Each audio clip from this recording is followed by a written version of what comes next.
सनातन धर्म में कोई भी शुभ कार्य आरंभ करने से पूर्व गणेश जी का स्मरण किया जाता है। सबसे पहले गणपति पूजन होता है। गणेश जी से प्रार्थना की जाती है कि कार्य सुमंगल रूप से हो। ऐसे अनेक पर्व भी हैं जो केवल गणेश जी को समर्पित हैं। इन पर्वों में भक्तजन गणपति बप्पा का व्रत करते हैं, उनकी पूजा अर्चना करके मंगल की कामना करते हैं। इन्हीं व्रतों में से एक है संकष्टी चतुर्थी व्रत। संकष्टी चतुर्थी प्रति माह की कृष्ण पक्ष की चतुर्थी को मनाई जाती है।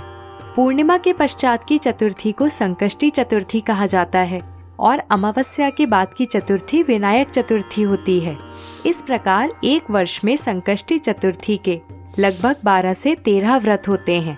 मान्यता है कि जो भी यह व्रत करता है, प्रथम देव गणेश जी उसके सभी कष्ट हर लेते हैं। तो आज के वीडियो में हम बात करेंगे संकष्टी चतुर्थी व्रत कथा एवं पूजा विधि की। नमस्कार मित्रों, द डिवाइन टेल्स में आपका स्वागत है। वैसे तो संकष्टी चतुर्थी के विषय में अनेक कथाएं हैं, परंतु इस वीडियो में हम आपको सबसे प्रचलित कथा के विषय में बताएंगे। आइए जानते हैं कैसे हुआ संकष्टी चतुर्थी व्रत का आरंभ।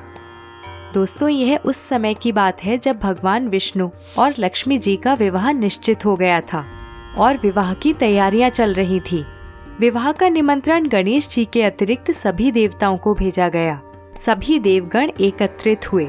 बारात प्रस्थान के समय जब गणेश जी नहीं दिखे, तब सभी देवताओं ने आपस में बात की कि गणपति नहीं दिख रहे हैं, उन्हें आमंत्रित नहीं किया गया या वे आए नहीं। सब इसी बात पर चर्चा करने लगे। कुछ ही समय में यह बात समारोह में उपस्थित सभी लोगों के बीच फैल गई। सभी देवता आश्चर्यचकित थे। फिर सबने भगवान विष्णु से गणेश जी के उपस्थित न होने का कारण पूछा। भगवान विष्णु ने कहा कि हमने गणेश जी के पिता महादेव शिव को निमंत्रण भेजा था। वे एक ही परिवार के हैं। यदि गणपति आना चाहते तो पिता के साथ आ सकते थे। एक ही परिवार में 2 निमंत्रण क्यों भेजना? और वैसे भी उनके एक दिन का भोजन 1.25 मन मूंग, 1.25 मन घी, 1.25 मन चावल और 1.25 मन लड्डू है। कहीं और जाकर इतना खाना अच्छा नहीं लगता।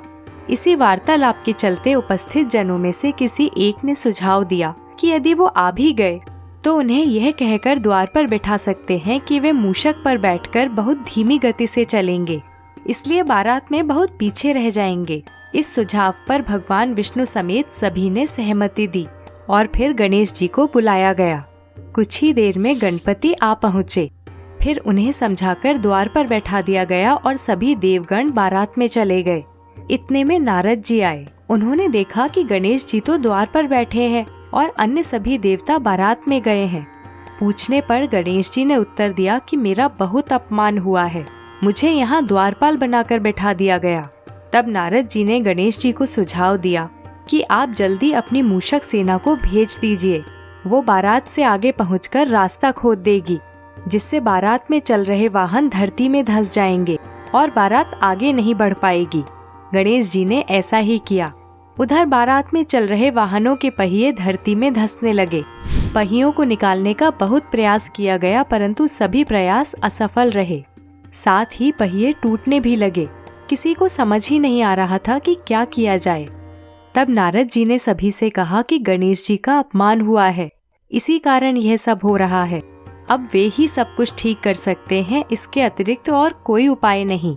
यदि मंगलमय ढंग से सभी कार्य संपन्न करने हैं तो उन्हें मनाकर यहाँ बुलाना चाहिए। तब शिव जी ने नंदी को गणपति को बुलाने के लिए भेजा। जब नंदी गणेश जी को लेकर आए, तब उनका सम्मान पूर्वक पूजन किया गया। इसके पश्चात वाहनों के पहिए धरती में से निकल आए। परंतु अब एक और समस्या थी कि जो पहिए टूट गए थे वो कैसे ठीक होंगे। वहाँ पास ही खेत में एक मजदूर काम कर रहा था। उसे बुलाकर पूछा गया, क्या वो पहिए सुधार सकता है? उसने कहा, हाँ, वो यह काम भी करता है। तब उसने गणेश जी का नाम लेकर अपना कार्य आरंभ किया। पहिए ठीक करने के पश्चात उसने सबसे कहा, आप सबने सर्वप्रथम गणेश जी का पूजन नहीं किया होगा, इसी कारण ये समस्या आई। इस जगत में तो सभी गणपति का नाम लेकर ही कार्य आरंभ करते हैं, तो आप तो फिर भी देवता हैं, आप उन्हें कैसे भूल गए? अब आप सभी लोग गणेश जी की जय बोलकर आगे बढ़ जाइए, कोई समस्या नहीं आएगी। गणेश जी विघ्न हरता है, वे सभी समस्याओं को हर लेते हैं और गणेश जी की जय बोलकर बारात वहां से आगे बढ़ी। विष्णु जी और माँ लक्ष्मी का विवाह संपन्न हुआ और सभी प्रसन्नता पूर्वक घर लौटे और मित्रों तभी से संकष्टी चतुर्थी मनाई जाने लगी। इस दिन बहुत से लोग व्रत करते हैं। आइए अब जानते हैं कि संकष्टी चतुर्थी का उपवास और पूजन कैसे किया जाए। सर्वप्रथम सुबह जल्दी उठकर स्नान करें और स्वच्छ वस्त्र धारण करें।